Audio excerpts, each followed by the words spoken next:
So that was a lot. Oliver Bailey's new audio drama for Melbourne Fringe, Memoirs of a Tired Carer, was originally to be performed at the Motley Bauhaus, but with the lockdowns, of course, like so many others, Bailey made the shift to presenting his work online as an audio drama. A gentle piano plays before the opening line, "Mr. Langley's shit is everywhere," which is delivered deadpan and with an undertone of concern and care that gives you an idea of what you're in for. The recording is a tiny bit tinny, which might be a bugbear for any audiophiles out there who can't stand listening to a less than perfect sound reproduction. Bailey's character, James, is a carer in an aged care facility with 3 floors and 114 residents.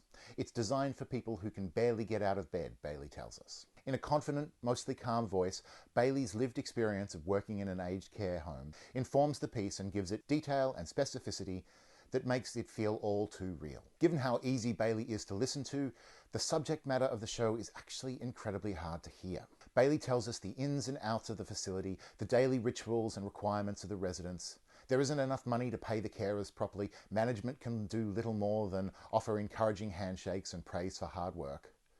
There are staffing shortages, and the staff who are working have troubling interactions with each other or display physically abusive behaviour towards the residents. There are many different kinds of the end of life here. Stories of failing bodies and fading minds. It's dark, it's sad.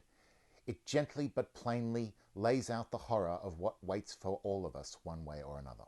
Bailey is surrounded by tragic stories all the time. The 45-year-old dementia patient who no one can work out what to do with, and so he stays in the aged care home.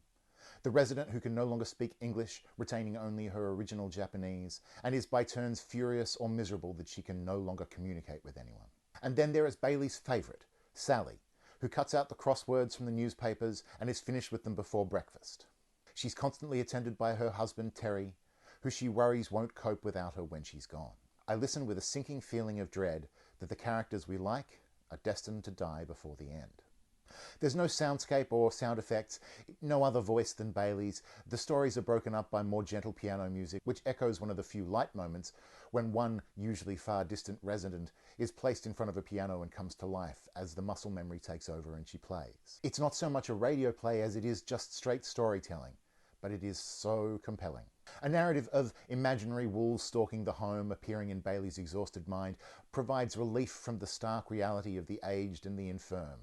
It's a note of magic realism that isn't light exactly, but is at least a respite until it becomes overwhelming. A terrible portent of tragedy. If you haven't wanted to weep by the end of this, then you have got no heart.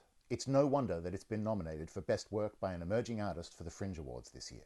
This needs to be seen again. It needs to be seen on stage. It needs to tour. It would do so well. Regional Arts Victoria, if you're listening, you need to send this show everywhere.